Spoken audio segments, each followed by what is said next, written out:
தேவனுக்கே மகிமை உண்டாவதாக. இன்றைய நாளில் ஒரு விசேஷமான பதிவு. நிறைய விஷயங்கள் ஒவ்வொரு நாளும் பேசிகிட்டு இருக்கேன். இதில் இன்றைக்கி பேசக்கூடிய ஒரு பதிவு என்னென்னு பார்த்தீங்கன்னா, ஒரு வித்தியாசமான ஒரு காரியம் என்ன அப்படின்னு பார்க்க போகிறோம் அப்படின்னா, நிறைய மனுஷங்க இன்றைக்கி வியாதியில் அகப்பட்டிருக்கிறாங்க.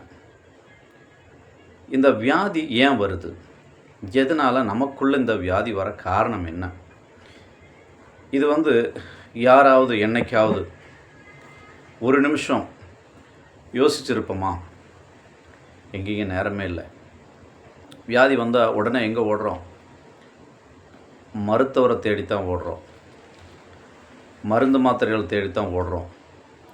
கடவுளை தேடி யாரும் ஓடி வர்றதில்லை. முடியாத பட்சத்தில் தான் கடவுளை தேடுறாங்க. இது தவறான ஒரு விஷயமா இருக்குது. தயவு செஞ்சு எல்லாருக்காகவும் நான் பேசுகிறேன். என்னென்னா, நமக்கு நோய் வரக்கூடாது அப்படிங்கிறது ஆண்டவருடைய நோக்கம். ஏன்னா அவர் நம்ம சொல்லியிருக்கார், நம்முடைய நோய்களெல்லாம் அவர் சுமந்துட்டார் அப்படின்னு சொல்லி நம்ம படிக்கிறோம், கேட்குறோம். அப்படி இருக்கும்போது அவருடைய பிள்ளைகளாக இருக்க நமக்கு எப்படி அந்த நோய்கள் வர வாய்ப்பு என்ன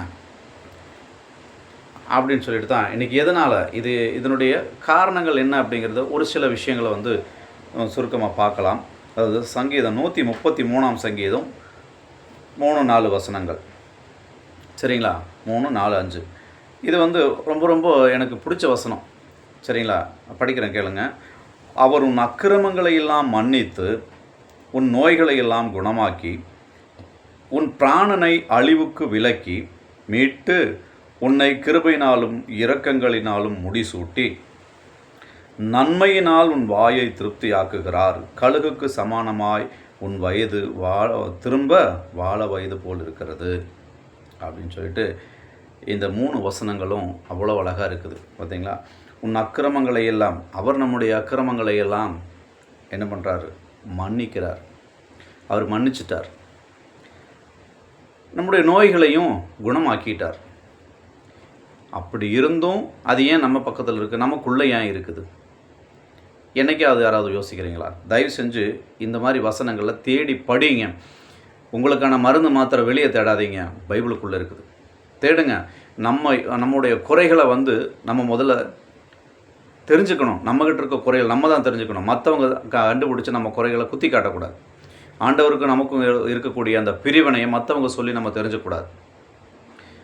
நமக்கு ஒரு பிரச்சனை வருது, நமக்குள்ள ஒரு வியாதி நோய் வருது அப்படின்னா, நமக்குள்ள ஒரு மனசங்கடம் வருது அப்படின்னா, தயவு செஞ்சு மற்றவங்ககிட்ட ஆறுதல் தேடி போகாதீங்க, கடவுள்கிட்ட ஆறுதலை தேடுங்க. அவர் உங்கள் குறைகளை நிச்சயமாக மன்னிக்கவும் தயாராக இருக்கிறார், நமக்கு மனசார உணர்த்தவும் தயாராக இருக்கிறார். முதல்ல நம்முடைய குற்றங்களை நம்ம தான் தேடி கண்டுபிடிக்கணும். ஃபஸ்ட்லேயே சொன்ன பார்த்தீங்களா? அதாவது நம்முடைய குற்றங்களை மற்றவங்க கண்டுபிடிச்சி நம்மளை குத்தி காட்டக்கூடாது, அதுக்கு நம்ம இடம் கொடுக்கக்கூடாது. இதுதான் மெயின் விஷயம். அதை முதல்ல புரிஞ்சுக்குங்க. ரெண்டாவதுங்க, உன் பிராணனை அழிவுக்கு விலக்கி மீட்டு உன்னை கிருபையினாலும் இரக்கங்களினாலும் முடிசூட்டி. எவ்வளவு அழகாக சொல்கிறார். நம்முடைய ஜீவனை அழிவுக்கு எடுத்திருக்கிறாரா? இதுக்கு மேலே நமக்கு யார் ஆறுதல் சொல்ல முடியும்? சொல்லுங்கள் பார்க்கலாம். அழிவுக்கு மீட்டு உன்னை கிருபையினாலும் இரக்கங்களினாலும் முடிசூட்டி வச்சுருக்குன்னு அவர் சொல்லும்போது, நமக்கு இப்படிப்பட்ட பலவீனங்கள் நம்மளை கஷ்டப்படுத்தலாமா? அப்படி கஷ்டப்படுத்துதுன்னா அதுக்கு என்ன காரணங்கிறத தயவு செஞ்சு நிதானமாக உட்காந்து யோசிங்க. வசனத்தில் தேடி கண்டுபிடிங்க. ஒவ்வொரு வசனத்தையும் ஆராய்ச்சி பண்ணுங்கள். நம்ம எந்த வசனத்தை மீறி நடந்திருக்கிறோம், அல்லது எந்த கற்பனையை நம்ம மீறி நடந்திருக்கிறோம், ஆண்டவருக்கு விருப்பமில்லாத காரியத்தை எந்த காரியத்தை நம்ம செஞ்சுருக்கிறோம் அப்படின்னு சொல்லி ஒவ்வொரு நாளும் நிதானமாக யோசிங்க. நம்முடைய பாவமும் நம்முடைய மீறுதலும் மட்டுமே நம்மளை இந்த நிலைமைக்கு ஆளாக்கி வச்சுருக்குதுங்கிறத முதல்ல உணர்ந்தோம் அப்படின்னா நிச்சயமாக எந்த வியாதியும் நமக்குள்ளே இருக்கவே இருக்காது. சத்தியமாக நான் சொல்கிறேன். இந்த வேதத்தில் இருக்கக்கூடிய ஒவ்வொரு வார்த்தையும் ஜீவனுள்ள வார்த்தைன்னு நம்ம படிக்கிறோமே, அந்த ஜீவனுள்ள வார்த்தை நமக்கு ஜீவனை கொடுக்காதா? சொல்லுங்கள். இது உண்மையாக பொய்யா? நீங்கள் தான் அதை தேடி கண்டுபிடிச்சிக்கணும். சரிங்களா? என்னால் சொல்லத்தான் முடியுமே தவிர ஒவ்வொருத்தருக்கு விளக்கம் கொடுக்க முடியாது. ஏன்னா எல்லாத்து கையிலும் இருக்கிறது ஒரே வேத புஸ்தகம் தான். என் கையில் இருக்கிறது தான் நீங்களும் வச்சுருக்கிறீங்க, நீங்கள் படிக்கிறது தான் நானும் படிக்கிறேன். வேறு வித்தியாசமாக யாருக்குமே ஒவ்வொருத்தருக்கும் ஒவ்வொரு வேத புஸ்தகம் கொடுக்கப்படலை. எல்லாரு கையிலையும் ஒரே விஷயந்தான் இருக்குது. அதனால் எனக்கு படிக்க தெரியல அப்படின்னு தயவு செஞ்சு யாரும் சொல்லாதீங்க. படிக்க நேரம் இல்லைன்னு வேணால் சொல்லுங்கள். ஏன்னா நேரம் என்னென்னா நம்ம இருதயத்துக்குள்ளே அப்படிப்பட்ட அந்த ஒரு எண்ணம் இருந்தால் மட்டும்தான் நேரத்தை ஒதுக்கி நம்ம படிக்க முடியும். விருப்பம் இல்லை அப்படின்னு மட்டும் நீங்கள் ஒத்துக்கலாம். படிக்க விருப்பம் இல்லை, படிக்க தெரியலன்னு மட்டும் தயவு செஞ்சு சொல்லாதீங்க. ஏன்னா எல்லாருக்கும் படிக்க தெரியும். இதை பேசுகிற நான் கண்டிப்பாக பள்ளிக்கூடத்து பக்கமே நான் போகலைங்க. பள்ளிக்கூடத்து பக்கம் ஒதுங்கினது கூட கிடையாது. நல்லா புரிஞ்சுக்குங்க, நான் படிக்கலை. ஆனாலும் கடவுளுடைய தயவால் இன்றைக்கி 3 மொழி படிக்கிற அளவுக்கு ஆண்டவர் நல்ல ஞானத்தை கொடுத்துருக்குறார். இது சத்தியமான உண்மை. சரிங்களா? அதனால் நீங்கள்லாம் படித்தவங்க, பல டிகிரிகளை வாங்கினவங்க, இதை ஏன் படிக்க மறக்கிறீங்கன்னு எனக்கு புரியல. தயவு செஞ்சு இதை நல்லா நேசிங்க. சரிங்களா? அடுத்து பார்த்தீங்க அப்படின்னா 1 யோவான் 1ஆம் அதிகாரம் 8வது வசனம் என்ன சொல்லுதுன்னு பார்ப்போம். இப்போ அங்கே படித்த வசனத்துக்கும் இதுக்கும் ஏதாவது தொடர்பு இருக்கா அப்படின்னு பார்த்தோம் அப்படின்னா பார்த்தல. அது என்ன சொல்லுதுன்னு பார்த்தோம். நமக்குள் பாவம் இல்லை என்போமானால் நம்மை நாமே வஞ்சிக்கிறவர்களாக இருப்போம், சத்தியம் நமக்குள் இராது. நான் பாவ மன்னிப்பு பெற்றுட்டேன் அப்படின்னு சொல்லி ஒரு சிலர் சொல்லுவாங்க. நான் பாவ மன்னிப்பு ஆண்டவர்கிட்ட கேட்டுட்டேன். நம்ம கேட்குறோம், அவர் மன்னிச்சிட்டாரா இல்லையாங்கிறது யாராவது நம்ம திரும்ப யோசிக்கிறோமா? நம்ம பாவ மன்னிப்பு எல்லோரும் தான் கேட்குறோம். ஆனால் ஆண்டவர் நம்ம பாவங்களை மன்னிச்சிட்டாரு அல்லது நம்மளை ஏற்றுக்கிட்டாரு அப்படிங்கிறதுக்கான ஏதாவது ஒரு அடையாளம் சொல்ல முடியுமா? வாய்ப்பே இல்லை. ஆனாலும் பேரளவில் கிறிஸ்தவங்களாக வாழ்ந்துட்டுருக்குறோம். பெயர் கிறிஸ்தவங்களாக வாழ்ந்த பிரயோஜனம் இல்லைங்க. தயவு செஞ்சு இன்னும் சில விஷயங்கள் ஆழமாக பார்க்க போனோம் அப்படின்னா கண்டிப்பாக உங்களுக்கு புரியும். தயவு செஞ்சு நிதானமாக இந்த வீடியோவை பொறுமையாக பார்த்துட்டு உங்களுடைய பிரச்சனைகளை தீர்க்கிறதுக்கான ஒரு வழிமுறைகள் பைபிளில் மட்டும் இருக்குது. தயவு செஞ்சு அதை மட்டும் நீங்கள் தேடுங்க. நான் சொல்கிற விஷயங்களை எதுவும் நீங்கள் காது கொடுத்து கேட்கலன்னா கூட பரவாயில்ல. அதாவது என்ன சொல்கிறார் அப்படின்னா, யாத்திராகமம் 15ஆம் அதிகாரம் வசனம் 26 என்ன சொல்லுதுன்னு பார்ப்போம். அதே விஷயந்தான் சொல்லுதுன்னு நினைக்கிறேன். யாத்திராகமம் 15 வசனம் 26 என்ன சொல்லுதுன்னு பார்ப்போம். அதாவது, நீ உன் தேவனாய கர்த்தரின் சத்தத்தை கவனமாய் கேட்டு அவர் பார்வைக்கு செம்மையானவைகளை செய்து அவர் கட்டளைகளுக்கு செவி கொடுத்து அவருடைய நியாயங்கள் யாவையும் கை கொண்டால் நான் எகிப்திற்கு வரப்பண்ணேன் வியாதிகளில் ஒன்றையும் உனக்கு வரப்பண்ணேன். நானே உன் பரிகாரியாகிய கர்த்தர் என்றார். அவ்வளோதான். முதல்ல அவருடைய சத்தத்துக்கு நம்ம காது கொடுக்கணும். ரெண்டாவது, அவருடைய கட்டளைகளை கை கொள்ள கொஞ்சம் நேரம் ஒதுக்கணும். நம்ம இருதயத்தையும் அதுக்கு ஆயத்தப்படுத்தணும். அப்படி அவர் உண்மையாக ஒரு வழியில் நம்ம நடந்தோம் அப்படின்னா எந்த வியாதியும் அவர் நமக்கு அண்ட விடாமல் பாதுகாப்பேன் அப்படின்னு வாக்குறுதி கொடுக்குறார். அவர் மாறாத தெய்வம் தானே. அவர் வாக்கு கொடுத்து எங்கேயாவது மாறி இருக்காருன்னு நம்ம சொல்ல முடியுமா? நிச்சயமாக கிடையாது. அதனால் இந்த வசனங்களெல்லாம் தயவு செஞ்சு படித்து நேசிங்க. அதை படித்து தியானிச்சிங்க அப்படின்னாலே உங்களுக்கு ஒன்று புரியும். எல்லா விஷயங்களும் தெளிவாக புரியும். எதையுமே போட்டு அழட்டிக்க வேண்டியதே கிடையாது. சங்கீதம் 128 வசனம் 2 என்ன சொல்லுதுன்னு பார்ப்போம். சங்கீதம் 128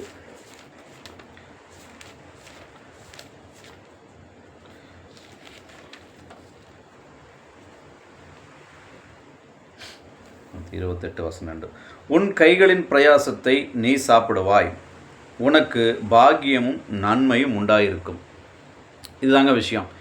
அப்போ நமக்குள்ளே வர பலவீனங்களுக்கும் வியாதிகளுக்கும் நோய்களுக்கும் கஷ்டங்களுக்கும் என்ன காரணம் அப்படிங்கிறத இன்னும் நீங்கள் தெரிஞ்சுக்கிறதுக்கு நிறைய காரியங்கள் இருக்குது. ஆனால் அது ஒரு விஷயம் என்னென்னா, உன் கைகளின் பிரயாசத்தை நீ சாப்பிடுவாய் அப்படிங்கிற இந்த ஒரு ஆசீர்வாதம் எத்தனை பேருக்கு கிடைச்சிருக்குது? இதுதான் என்னுடைய கேள்வி. உன் கைகளின் பிரயாசத்தை நீ சாப்பிடுவாய், உனக்கு பாக்கியமும் நன்மையும் உண்டாயிருக்குன்னு இந்த வசனம் சொல்லுது இல்லையா? இந்த வசனத்தின் அடிப்படையில் எத்தனை பேர் வாழ்ந்துட்டு இருக்கிறாங்க? அப்படிப்பட்ட ஒரு ஆசீர்வாதம் எத்தனை பேருக்கு கிடைச்சிருக்குது அப்படிங்கிறத நம்ம ஒவ்வொருவரையும் ஒவ்வொரு நாளும் நம்ம கண்டிப்பாக யோசித்து நிதானித்து நம்ம வழியை சீர்படுத்துறது ரொம்ப முக்கியமான ஒரு விஷயமா இருக்குது. இது ஏன் நான் சொல்கிறேன்னு கேட்டிங்கன்னா, இன்றைக்கி நம்ம சம்பாதிக்கிற சம்பாத்தியத்தை நம்ம பிள்ளைங்க கூட சாப்பிட முடியறதில்ல. சரிங்களா?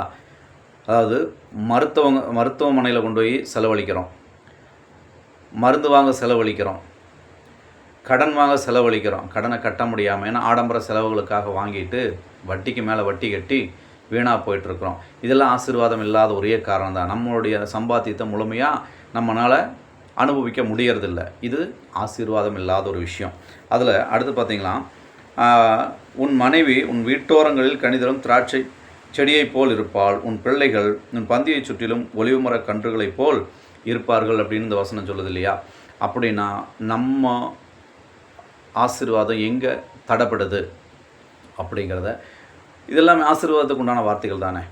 இது ஏன் நம்ம யோசிக்காமையே வாழ்ந்துட்டுருக்குறோம் அப்படிங்கிறது, இது கூடுமா கூடாதா, இதை நடைமுறைக்கு கொண்டு வர முடியுமா முடியாதா அப்படிங்கிறதான் இதை நான் முடிக்க போகிறேன். என்னென்னு கேட்டிங்கன்னா, இது எல்லாமே நம்மளை மீறி போயிடுச்சு, எல்லாம் மீறி போயிடுச்சு. இப்போ இதை சரி பண்ண முடியுமா முடியாதா அப்படிங்கிறத தான் இனி பார்க்கணும். முடிஞ்சு போன விஷயத்த பேசக்கூடாது அப்படிங்கிறத நான் சொல்ல வரல. ஆனாலும் நம்ம செஞ்ச தவறுகளை நம்ம உணர்ந்து அவர்கிட்ட மன்னிப்பு கேட்டால் நிச்சயமாக அவர் மன்னிப்பாரா மன்னிக்க மாட்டாரா, நம்ம நிலைமை மாறுமா மாறாதா அப்படிங்கிறதுக்கான ஒரு இதுதான் பார்க்க போகிறோம். என்னென்னு கேட்டிங்க அப்படின்னா, மார்க்கு 9ஆம் அதிகாரம் வசனம் 23 என்ன சொல்லுதுன்னு பார்க்கலாம். மார்க்கு 9ஆம் அதிகாரம் வசனம் 23 என்ன சொல்லுதுன்னு பார்த்துருவோம். மார்க்கு வசனம், இயேசு அவனை நோக்கி, நீ விசுவாசிக்க கூடுமானால் ஆகும், விசுவாசிக்கிறவனுக்கு எல்லாம் கூடும். அவ்வளோதான். நீ விசுவாசிச்சேன்னா கண்டிப்பாக ஆகும் அப்படிங்கிறாரு. விசுவாசிக்கிறவனுக்கு எல்லாமே கூடும், எதுவுமே தடை வராது. ஆண்டவர் என் கூட இருக்கிறாருன்னு நம்ம நம்பணும் அப்படின்னா அவர் நம்ம கூட இருக்கார், அவ்வளோதான். அவருக்கு மறைவாக நம்ம ஏதாவது ஓடி ஒளிய முடியுமா? இதோ என் உள்ளங்கைகள் என்னை வரைந்திருக்கிறேன், உன் மதில்கள் எப்போதும் எனக்கு முன்பாக இருக்கிறதுன்னு வசனம் சொல்லுதா? அப்போ உள்ளங்கையில் வரைஞ்சி வச்சுருக்கிற நம்ம செய்கிற தவறான காரியங்களை பார்க்காம இருப்பாரா? பொய் பேசும்போது பார்க்காம இருப்பாரா? ஆலயத்துக்கு போகாமல் இருக்கும்போது பார்க்காம இருப்பாரா? எல்லா நேரத்துலேயும் நம்மளை பார்த்துக்கிட்டே இருக்கிறார். அவருக்கு மறைவாக நம்ம எங்கேயும் ஓடி ஒளிய முடியாது, யோசிக்கக்கூட முடியாது. ஏன்னா நம்ம யோசனைகள் முதற்கொண்டு அவர் தெரிஞ்சு வச்சுருக்காரு. அப்படி இருக்கும்போது நம்ம எங்கே போய் ஓடி ஒளியறது? எங்கேயும் ஒளிய முடியாது. தயவு செஞ்சு இதை புரிஞ்சுக்கிட்டு நீங்கள் ஒவ்வொரு நாளும் உங்களை நீங்கள் ஆயத்தப்படுத்துங்கன்னு தான் நான் சொல்ல வர்றேன். சரிங்களா? அடுத்தது யோவான் 11ஆம் அதிகாரம் 40வது வசனம், 11:40 என்ன சொல்லுதுன்னு பார்க்கலாம். இயேசு அவளை நோக்கி, நீ விசுவாசித்தால் தேவனுடைய மகிமையை காண்பாய் என்று நான் உனக்கு சொல்லவில்லையா அப்படிங்கிறார். ஏற்கனவே சொல்லியிருக்கார். என்னென்னு, நீ விசுவாசிக்க கூடுமானால் ஆகும், விசுவாசிக்கிறவனுக்கு எல்லாம் கூடும்னு சொன்னார். இப்போ இது ஏன்னு சொல்கிறேன்னு பார்த்தீங்கன்னா, அந்த 39வது வசனத்தை படித்தா புரியும். ஏன்னா அந்த லாசரு செத்து 4 நாள் ஆகிப்போச்சுன்னு சொன்னதாரு சொந்த கூட பிறந்த சகோதரி. அவங்க சொல்கிறாங்க, என்னென்னு, ஆண்டவரே 4 நாள் ஆயிடுச்சே நாருமே அப்படின்னு சொல்லும்போது அவர் சொல்கிறார், நீ விசுவாசித்தால் தேவனுடைய மகிமையை காண்பாய். 4 நாள் இல்லை 40 நாள் ஆனாலும் நிச்சயம் அவரால் அதை மாற்ற முடியும் அப்படிங்கிற அந்த ஒரு விசுவாசம் நமக்குள்ளே வரணும். அவ்வளோதான். அது வந்ததுனாலே போதும், நமக்குள்ளே இருக்கிற எல்லா பிரச்சனைகளும் தெரிச்சு போயிடும். நமக்குள்ளே எந்த ஒரு பலவீனங்களும் இருக்காது. நமக்குள்ள ஒரு மாற்றங்கள் வரணுங்க. வராமல் வாழ முடியாதுங்க. கிறிஸ்துவனுடைய நம்ம பிள்ளைகளாக வாழ்கிறதுக்கான ஒரு தகுதி என்னன்னு கேட்டிங்க அப்படின்னா, அவரை பிரதிபலிக்கிறதாங்க தகுதி. அவருடைய வார்த்தைகள் நமக்குள்ளே வாழணும், அவ்வளோதான். அவருடைய வார்த்தைகள் நம்ம அவருடைய ஆலயமாக இருக்கிறோம், சரிங்களா? அப்போ நம்ம ஆலயம் எப்படி இருக்கணும்? பரிசுத்தமாக இருக்கணும். பரிசுத்தமாக இல்லாத இடத்துல எப்படி இருக்கும்? பாலடைஞ்சு கிடக்கும் இல்லையா? அப்படி நம்ம இருதயங்கள் எல்லாமே பாலடைஞ்சு கிடக்குது. முதலாவது இந்த இருதயங்களை பரிசுத்தப்படுத்துங்க. இந்த வசனம் வார்த்தை பரிசுத்தாவினுடைய அபிஷேகம் கொண்டு ஒவ்வொருடைய இருதயத்தை முதல்ல சரி பண்ணாலே மற்ற எல்லா அங்கங்களும் சரியாகும். எப்படிப்பட்ட வியாதி, எவ்வளோ பெரிய நோயாக இருந்தாலும் கண்டிப்பாக நம்ம விட்டு வெளியே ஏறும். இதில் எந்த ஒரு மாற்று கருத்தும் கிடையாது. நிச்சயமாக இது ஒவ்வொருவருக்கும் பிரயோஜனமாக இருக்குன்னு நான் நம்புகிறேன். சரிங்களா? அடுத்து பார்த்தீங்க அப்படின்னா 2 கொரிந்தியரில் 3:17 உண்மையிலே இதெல்லாம் ரொம்ப யாருமே இதை பெருசாக படிக்கிறதில்ல. படித்தாலும் கூட அதுக்கான ஒரு முக்கியத்துவம் கொடுக்கறதில்ல. பாருங்கள், அழகாக சொல்லப்பட்டிருக்குது. கர்த்தரே ஆவியானவர், கர்த்தருடைய ஆவி எங்கேயோ அங்கே விடுதலையும் உண்டு. நமக்கு விடுதலை வேணும்னா கர்த்தருடைய ஆவி நமக்குள்ளே இருக்கணும். ஆவி இருந்தால் தான் நமக்கு விடுதலை கிடைக்கும் அப்படின்னு சொல்லி இந்த வசனங்களை நமக்கு ஞாபகப்படுத்துது. இன்னும் தெளிவாக பாருங்கள், யோவான் 8:36 அதை விட சூப்பராக இருக்குது அந்த வசனம். இதை விட ஒரு தெளிவான ஆறுதல் வந்து எந்த ஒரு தெய்வமும் நமக்கு சொல்லாது. பாருங்க,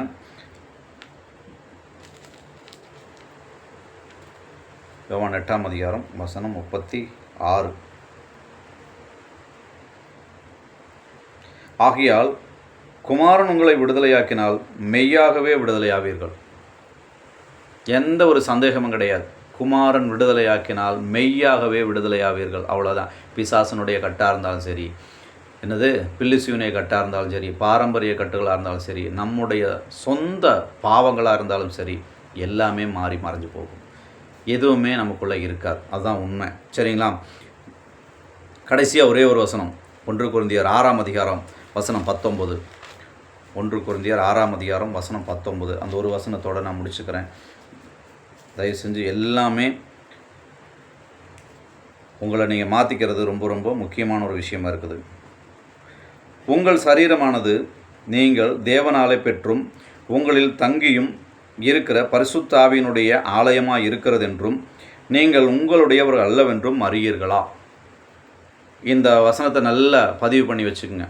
எழுதி வச்சுட்டு திரும்ப திரும்ப படிங்க. நம்ம யாருங்கிறது அந்த வசனம் நமக்கு எடுத்துக்காட்டுது. பாருங்க, திரும்பவும் கூட படிக்கிறேன். உங்கள் சரீரமானது நீங்கள் தேவனாலே பெற்றும் உங்களில் தங்கியும் இருக்கிற பரிசுத்த ஆவியினுடைய ஆலயமாக இருக்கிறது என்றும் நீங்கள் உங்களுடையவர்கள் அல்லவென்றும் அறியீர்களா? நம்ம இந்த சரீரத்துக்கு சொந்தக்காரங்களே கிடையாதா? நம்ம இந்த ஜீவன் வந்து இந்த சரீரத்தில் வாடகைக்கு வாழ்ந்துட்டுருக்குங்கிற மாதிரி இந்த வசனம் சொல்லுதுங்க. வாடகை வீட்டில் போயிட்டு நம்ம சௌரியத்துக்கு எதாவது பண்ண முடியுமா? செவத்தில் ஒரு ஆணி முதற்கொண்டு அடிக்க முடியுமா? அந்த வீட்டு ஓனர் விட்டுருவாங்களா? உடனே வீட்டை காலி பண்ண சொல்லுவாங்க இல்லையா?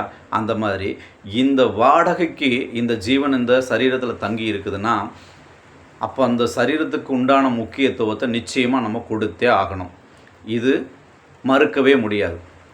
எல்லாருமே புரிஞ்சுக்கணும். தயவு செஞ்சு நம்ம இந்த ஜீவன் வந்து இந்த சரீரத்தில் வாடகைக்கு தான் வாழ்ந்துட்டுருக்குதுங்கிறத உறுதிப்படுத்திக்கங்க. அப்படி வாடகை வீட்டில் நம்ம தங்கிட்டு இருக்கும்போது அந்த வீடு நமக்கு சொந்தமானது கிடையாது. அதை நம்ம அழுக்காக்க முடியாது, அசுத்தமாக்க முடியாது. பரிசுத்தமாக வச்சுருக்க வரைக்கும் வீட்டு ஓனர் நம்மளை பார்த்து என்ன பண்ணுவார்? சந்தோஷப்படுவார். பரவாயில்ல, வீட்டை நீட்டாக வச்சுருக்கிறாங்க அப்படின்னு சந்தோஷப்படுவாங்க இல்லையா? அது உண்மை தானே. எல்லா இடத்துலையும் நம்ம பார்க்குறோமே, வீடு ஒரு அழுக்காச்சு, இல்லாத 4 பேர் அதிகமாக கூட்டத்தோடு வந்துட்டாங்க அப்படின்னா உடனே வீட்டு ஓனர் என்ன பண்ணுவார்? டென்ஷன் ஆயிடுவார். அப்போது நமக்கும் அதே நிலைமை தான். நம்ம ஆண்டவருக்கு கொடுக்கப்பட்ட இந்த சரீரம், ஏன்னா ஞானஸ்தானத்தினால நம்ம ஆண்டவரோட ஒப்புரவாக்கிட்டோம். அதனால் நம்ம இந்த சரீரம் நமக்கு சொந்தமானது இல்லை. ஜீவனும் அவர் கொடுத்ததான், சரீரம் அவர் கொடுத்ததான். நம்ம வெறும் ஒரு கருவியாக தான் இருக்கிறோம். ஆனால் நம்ம சுயமாக எதையுமே சிந்திக்கவும் முடியாது, எதையும் செய்யவும் முடியாது. அதனால் தயவு செஞ்சு நம்ம இந்த சரீரத்துக்கு சொந்தக்காரங்க கிடையாதுங்கிறத புரிஞ்சுக்குங்க. அப்படி இருந்தும் நம்ம இவ்வளவு பிரச்சனைகளுக்கு மத்தியில் போராடிட்டு இருக்கிறோமே, இது பொய்யான்னு உங்களுக்குள்ள ஒரு யோசனை வரலாம். இந்த போராட்டங்களுக்கும் பிரச்சனைகளுக்கும் நம்ம தாங்க காரணம், வேறு யாருமே கிடையாது. நம்ம மட்டுமே தான் காரணம். ஆண்டவரை விட்டு நம்ம தூரமாக போகிறதுனால நம்ம சகாயத்துக்கு யார் வர்றா? பிசாசு வந்துடுறான் பக்கமாக. ஆண்டவரை விட்டு நம்ம தூரம் வந்துடுறோம். நமக்கு நண்பனாகவும் தோழனாகவும் வழிகாட்டியாகவும் அந்த இடத்துல யார் வர்றா? பிசாசு நம்ம கூட வந்துடுறான். அந்த கொஞ்ச நேரம் அந்த கேப்பில் பிசாசம் உள்ளே வந்தாச்சு அப்படின்னா நம்முடைய எண்ணங்கள் திசை மாறுது, யோசனைகள் வழி மாறுது. அப்படி எல்லாம் மாறி மாறி போகும்போது அதோடு கூட பாவமும் சேர ஆரம்பிக்குது. அந்த பாவங்கள் நமக்குள்ளே குடிகொள்ளும் போது தான் வியாதியும் சேர்ந்து வளர ஆரம்பிக்குது. இந்த வியாதி வளர்கிறதுக்கான வழி இது மட்டும்தான். முதல்ல இந்த பிசாசனுடைய தந்திரங்களுக்கு நம்ம எதிர்த்து நிற்க கற்றுக்கணும். இந்த சரீரத்துக்கு நமக்கு சொந்தம் இல்லைங்கிறத நம்ம ஒத்துக்கணும் முதல்ல. அது இந்த 2 விஷயங்களும் உறுதியாக இருந்தோம் அப்படின்னா நிச்சயமாக நமக்கு எந்த விதமான பலவீனங்களும் பிரச்சனைகளும் நமக்குள்ளே அண்ட விடாமல் ஆண்டவர் பார்த்துக்குவார். ஆவியானவர் நமக்குள்ளே முதல்ல இருக்கணும். நம்முடைய இருதயங்களில் இயேசுவினுடைய ஆவியை வந்து ஆண்டவர் அனுப்பியிருக்கிறாராம். வசனம் இருக்குது, நான் சொல்லலை. அதனால் அதை ஏற்றுக்கிறதுக்கு நம்ம தயாராக இருக்கணும். தயவு செஞ்சு ஆண்டவர் உங்களை வழிநடத்துவார்னு நான் நம்புகிறேன். இந்த வார்த்தைகளை தயவு செஞ்சு நீங்கள் படிங்க. நான் சொல்கிறதோடு மாத்திரம் கேட்டுட்டு அப்படியே விட்டுறாதீங்க. வேதத்தை நேசிங்க. அது என்ன சொல்லுதோ அதை முழுசாக கேளுங்க. இதில் எந்த ஒரு களங்கமும் கிடையாது. எல்லாருக்கும் ஒரே விதமான போதனை தான். அதனால் வந்து நம்ம இதை தவிர வேறு எந்த வழியும் கிடையாதுங்கிறத முதல்ல நம்ம ஒத்துக்கணும். அதை புரிஞ்சுட்டு தெய்வத்தோடு கூட ஐக்கியப்படுங்க. கடவுள் நிச்சயமாக நம்ம கூட இருந்து நம்மளை நல்ல வழியில் நடத்துவார் நான் நம்புகிறேன். ஆமென்.